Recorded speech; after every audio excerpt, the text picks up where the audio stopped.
Hey, Trip Zero here. I thought I'd give a quick update on the Redhouse, the geothermal smart greenhouse.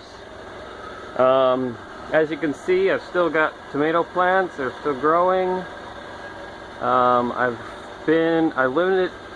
reduced it down to about three plants. The others, the frost or the cold of the December didn't work. But I've got some one cool new growth is the onions I have are starting to come up really well. And that's probably because of the addition of this additional 200 watt light.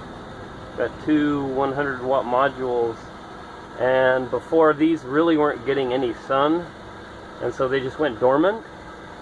But I added this light and they've just all sprung up to life and started growing again, so that's awesome. The other addition I have is this guy.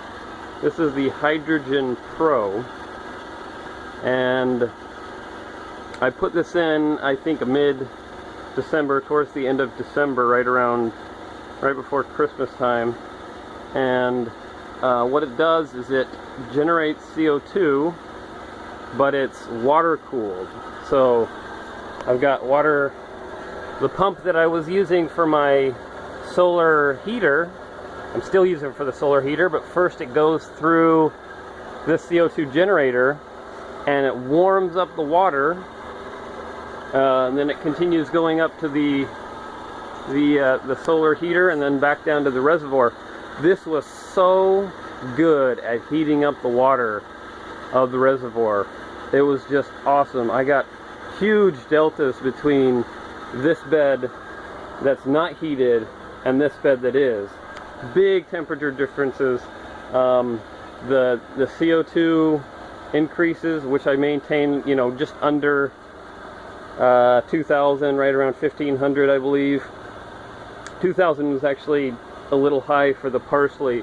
The parsley started to turn yellow at 2,000, but it could be I hadn't quite tuned in the system, so it was actually producing more than 2,000 at some point, and I think that's what damaged the parsley. But the tomato plants loved it. They saw a lot of extra growth, a lot of extra auxiliary nodes, and yeah, they did really well with the CO2. But yeah, propane powered or propane fueled, and it just does great at heating up the water. Works great with a geothermal water system because you're pumping that water directly into the soil bed, through the soil bed, and just really awesome results. So highly recommend it if you have a geothermal water system or want to build one. Just really good for the winter. I've actually got it shut off right now. I'm not using it because of the cost involved. I don't have tomato plants with fruit growing to really justify it, so I'm just keeping these plants alive. I've turned down my electric heater to nothing, and hey, look at this. There is a flower right there.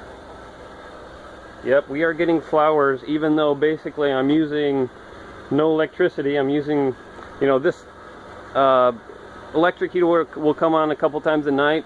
It's just an antifreeze mode, so if it ever goes below 45, then it'll kick on, but it only comes on, 5-6 times a night.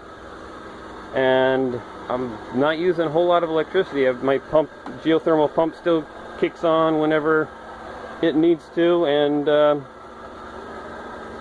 that's that. Like, it's been working really well, just kind of this dormant mode, keeping this Redhouse in the dormancy mode, low power mode, I guess you could call it.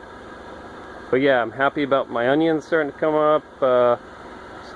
Tomatoes are still growing away. This one's probably going to have some fruit soon. They really love these lights. They do really well under the lights.